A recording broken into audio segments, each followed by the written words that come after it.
Right, we're going to be looking at multiplying together mixed numbers. In this example, I'm going to run through 3 examples on what we do. You need to be confident with how you multiply together normal fractions. You need to be confident how you convert between mixed numbers into improper fractions and how you convert back. Okay, so the first step for any problem involving mixed numbers is to convert your number from a mixed number into an improper fraction. Okay, so to convert to improper fraction is your first step. Okay, the next thing you do is you just carry out your multiplication as if you would for any other fraction. Carry out multiplication.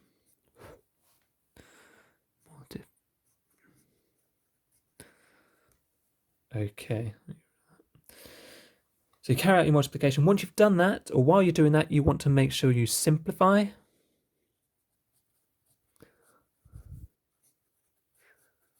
Okay, make that denominator as small as possible, making sure that it stays equivalent to the fraction you've got.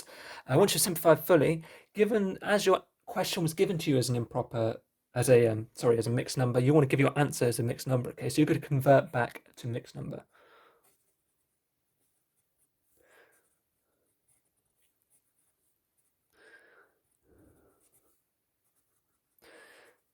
Okay, so in general, improper fractions are a lot easier to work with than mixed numbers.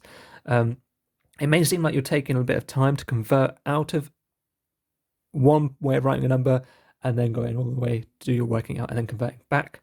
The reason being, you can multiply numbers together when they're in mixed numbers, but you have to treat that a bit more like algebra and make sure that you multiply together all the parts. And students do not do that and then get it wrong every time. Okay, so the best thing for you to do is to get it into the easiest format, which is in improper fractions, which you can multiply together. Then once you've done that, simplify and then convert back.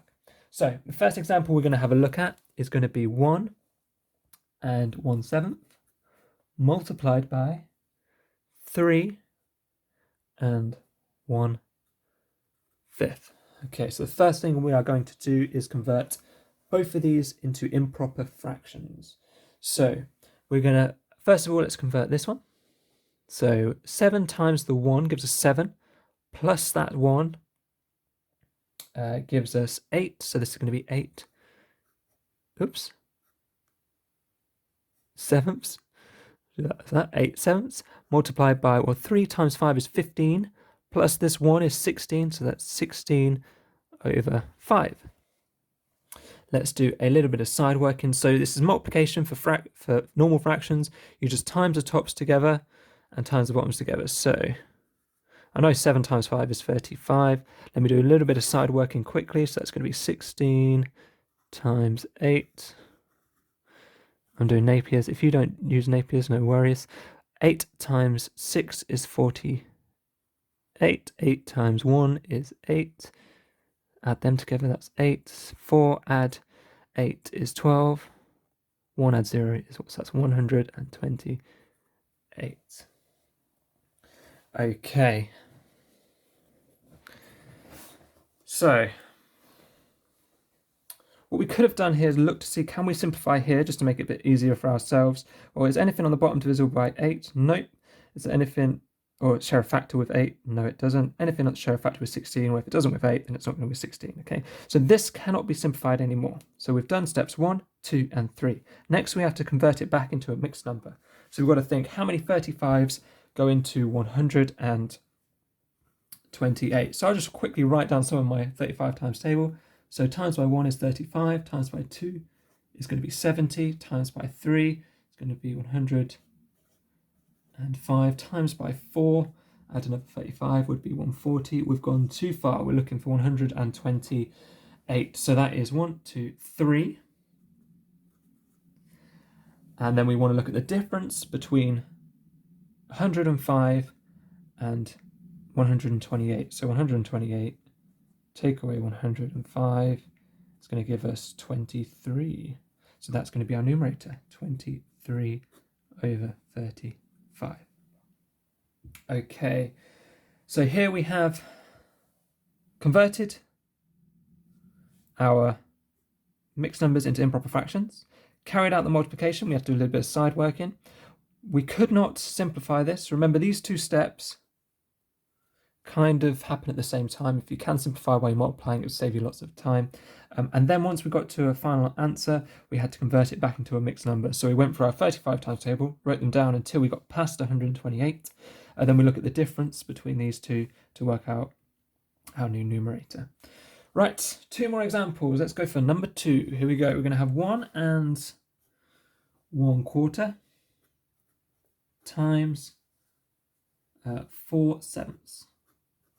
Okay, it works exactly the same. We're going to convert everything into an improper fraction. In this case, our second number is fine. We cannot convert it into an improper fraction because it's a proper fraction. Let's do it for the first number. So we have 1 times 4 is 4, plus this extra 1 is 5. So this is 5/4.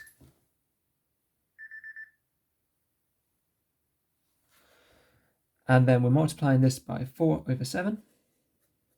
Okay, now this is what I mean when we do our multiplication and our simplifying together. Okay, so we want to look for common factors on our top and on our bottom. Well, does anything here share a factor with 5? No.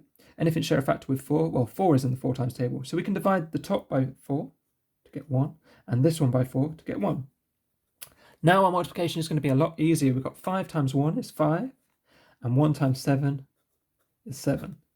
Okay, this is a proper fraction, so we cannot convert it. We cannot do this last step. That's fine, and that's our final answer. Right, one last question. We're going to look at 1 and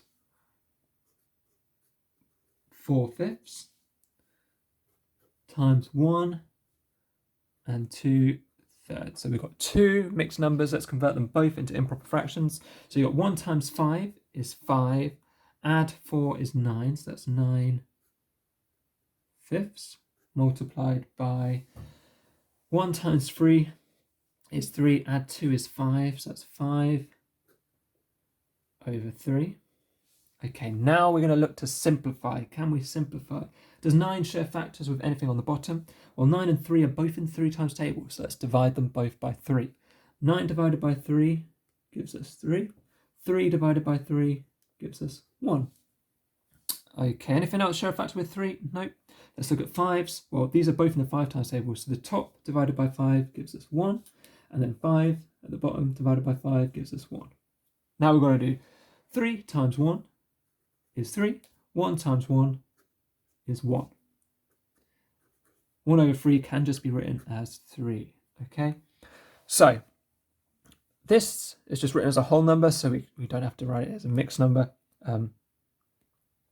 Let's have a look at what we've been through. So in our first example, we had 2 improper fractions. We converted them both, then we multiplied them together, and then we converted our answer back into an improper fraction.